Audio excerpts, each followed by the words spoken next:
இன்றைக்கி தேங்காவே ஊற்றாமல் வத்தக்குழம்பு வெண்டைக்காய் புளிக்குழம்பு எப்படி வைக்கிறதுன்னு பார்க்கலாம். இப்போ அதுக்கு நம்ம வெண்டைக்காவை எடுத்து நல்லா க்ளீன் பண்ணி நல்லா காட்டன் துணி எடுத்து துடைச்சி வச்சுக்கலாம். இப்போ வெண்டைக்காவை நமக்கு பிடிச்ச சைஸில் கட் பண்ணிக்கலாம். நான் இந்த மாதிரி தான் கட் பண்ணிக்குவேன்.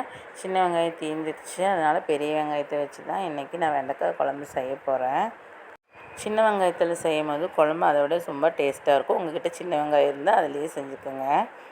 இப்போ ஒரு கடாயில் கொஞ்சமாக எண்ணெயை விட்டு நல்லா பொரித்து எடுத்துக்கலாம். இந்த வெண்டைக்காயெல்லாம் இந்த மாதிரி நல்லா பொன்னிறமாகிற மட்டும் நல்லா வதக்கிட்டு இந்த மாதிரி பொரிஞ்சிருக்கணும். அப்போ வலுவழுப்பு தன்மையெல்லாம் போயிருக்கும்.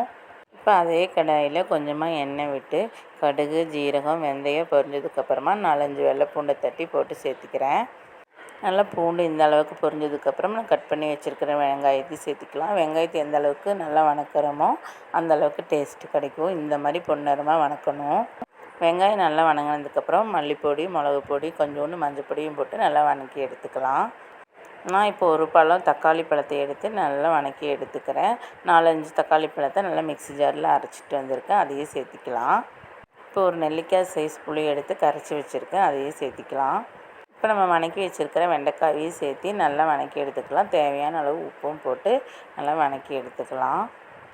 இப்போ தக்காளி அரைச்ச மிக்ஸி ஜாரில் கொஞ்சமாக தண்ணி விட்டு நல்லா அலசி ஊற்றிக்கலாம். உப்பு காரமெல்லாம் செக் பண்ணிவிட்டு க்ளோஸ் பண்ணி வச்சுக்கலாம். குழம்பு இந்த அளவுக்கு பச்சை வாசனை போனதுக்கப்புறம் இந்த மாதிரி சுண்டி வந்திருக்கும். அந்த டைமில் கொஞ்சமாக கருவேப்பிலை, மல்லி இலையும் போட்டு 1 ஸ்பூன் தேங்காய் எண்ணெயும் மேலே அப்படியே ஊற்றி க்ளோஸ் பண்ணி அடுப்பை ஆஃப் ஆக்கிடுங்க. 10-15 நிமிஷம் கழிஞ்சு அதுக்கப்புறமா ஓப்பன் பண்ணி பார்த்திங்கன்னா மேலே எண்ணெய் பிரிஞ்சு குழம்பு சூப்பராக இருக்கும். புளியும் தக்காளியும் மட்டும் வச்சு தேங்காய் இல்லாமல் சுவையான வெண்டைக்காய் குழம்பு ரெடி ஆயிடுச்சு. இந்த மாதிரி ஒரு தடவை உங்கள் வீட்டில் இருக்கிறவங்களுக்கு செஞ்சு கொடுத்து பாருங்கள், எப்படி இருக்குன்னு கமெண்ட்டில் சொல்லுங்கள். சூடான சாப்பாட்டில் இந்த வத்தக்குழம்பையும் ஊற்றி பப்படத்தை மட்டும் வச்சு சாப்பிட்டாலே அவ்வளோ டேஸ்ட்டாக இருந்துச்சு. வீடியோ பிடிச்சிருந்தா லைக் பண்ணிக்கோங்க. தேங்க்ஸ் ஃபார் வாட்சிங்.